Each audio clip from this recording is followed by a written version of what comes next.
Hi mga friends, Mom C, Gen Z, Gen Y, Gen X. Let's study God's words. Ang devotional natin today is Daily Hope with Pastor Rick Warren.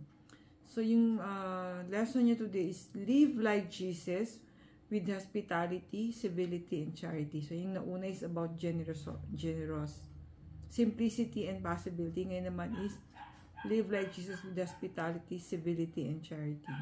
So, yung Bible version is from Matthew, chapter 25, verse 40. Whatever you did for any of my people, no matter how unimportant they seem, you did it for me. Whatever you failed to help any of the people, no matter how unimportant they seem, you have failed to do it for me. So, parang ano yan, yun yung ano ni, kung ano daw ginawa natin sa kanya, it's just like doing to our neighbor or to the people around us.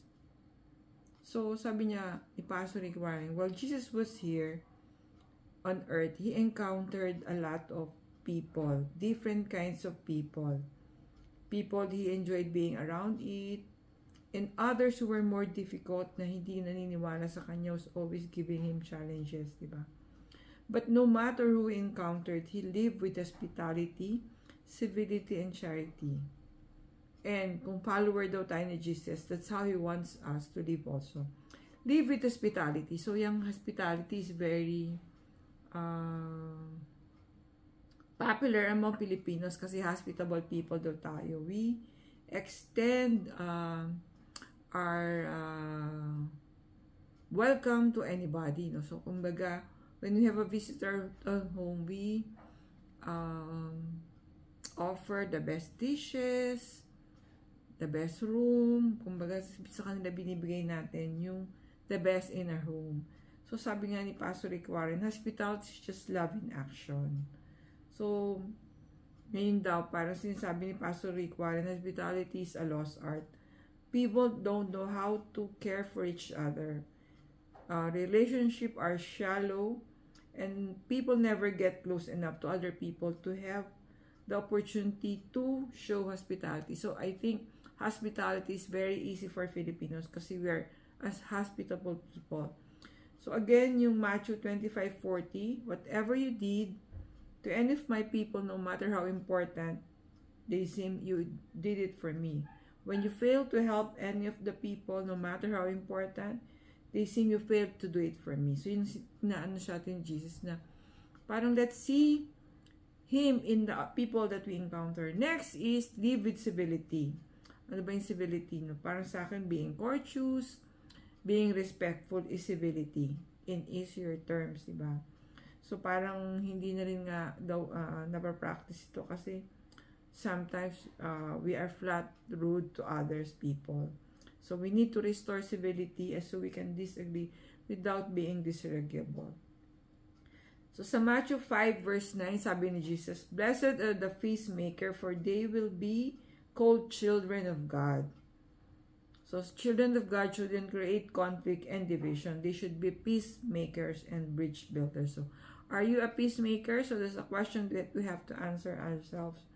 Next is, after hospitality, civility, charity. So, kung parang connected din siya sa hospitality, no? So, charity is love, diba? Forgiveness, mercy, kindness, grace, and compassion. All these things wrap up in the idea of charity, showing love to people. So, kumbaga, if we practice hospitality as a nation, we can also practice charity kasi magka-related lang siya or similar siya, di ba? So, when somebody irritates you, do they bring out the best in you or the worst in you? Yan. Kung mga people daw who are hard to deal with, are they for us or against us? Are we agreeable to them or not, diba? Sabi, God says you should show them charity, offer forgiveness, cut them a little slack, extend grace. So, sabi ni Jesus at Luke 6 verse 37, do not judge and you will not be judged. Do not condemn and you will not be condemned. Forgive and you will be forgiven. So, kumbaga, an eye for an eye. But this time, it's good things for good things. So sabi nga sa John 3 verse 16, God so loved the world that He gave His only begotten Son to us.